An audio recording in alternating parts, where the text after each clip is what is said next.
bằng zingin net halo zenin ana pang zingin kigay na kalon in mata zingin sunay ni sa vano sa san lại asin hanoya untuk mo so na dingin cô là đai cái sinh sông lệ mất salin mà sonin mua lên hàng bài chăm chung na đừng tròn nát lấy lâu vin mất salin bằng zingin say lục thà lâu xe đâu ibung khana ban khom na inam le cầm du nga bài in hôm đi mùa nào kịp đêm tao tranh hùng vui lúc ta đi ta salin lúc hẹp lâu vin ana pang zingin cô lên bài trên masa ho thu na mil lâu zenin ana pang in dung chôn lâu zenin pang zingin.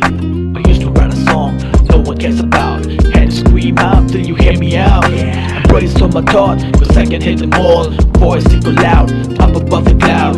Ways to the mall, I know they all proud. As they watch from above to the ground, in the crowd. You and me forever, standing tall together. I'm in our mad up, come whatever.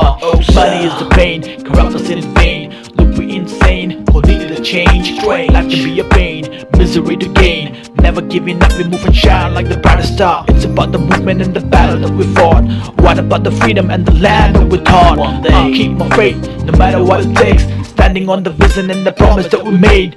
Say look halo zeno ibung khada ban khom na inam le cầm chu nga ba hin hom ding mùa nào kịp đêm tao tranh hùng vui lúc ta đi ta salin lúc hẹp lâu vin ana pang zingin cô lên bài trên masa ho thu na mil lâu zenin ana pang in dung chôn lâu zenin pang zingin.